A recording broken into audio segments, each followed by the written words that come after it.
After the fall of Germany in 1945, many Nazi leaders were either captured, committed suicide, or went into hiding. Some were brought to justice through the Nuremberg trials, which were a series of military tribunals held by the Allied powers to prosecute prominent leaders of Nazi Germany.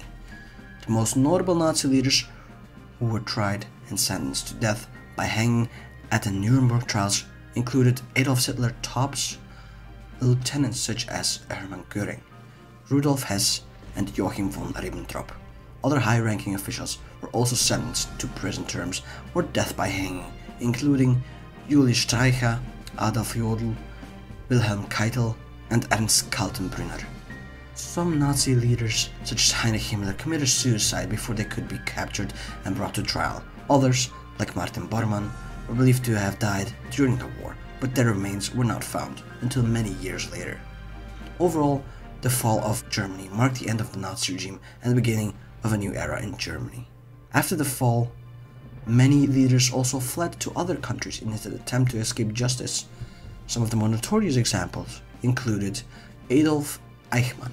He was one of the chief architects in the Holocaust, and after the war he fled to Argentina.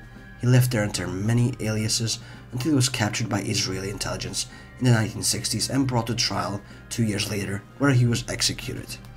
KLAUS BARBIE, he was a Gestapo officer known as the Butcher of Lyon for his role in torturing and killing members of the French resistance. After the war, he fled to Bolivia, where he worked for the government as a spy. He was eventually extradited to France, where he was tried and sentenced to life in prison.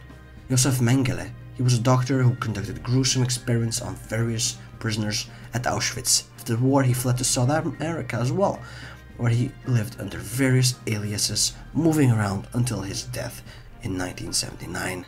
And OTTO SKORZENY, he was a high-ranking SS officer known for his role in rescuing Italian dictator Benito Mussolini from captivity in 1943.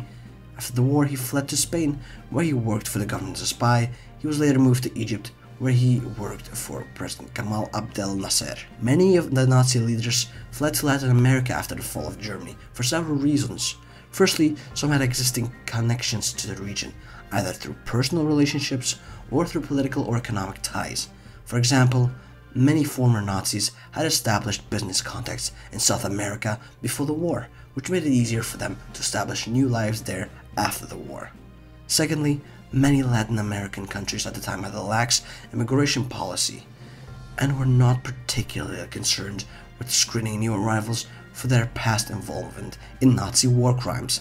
This made it relatively easy for former Nazis to enter the region and establish new identities. Thirdly, some Nazi leaders believed that they would be safe in Latin America as the region was far removed from the trials and tribulations of a post-war Europe. They also believed that they could blend in more easily in Latin America, which had a large European immigrant population.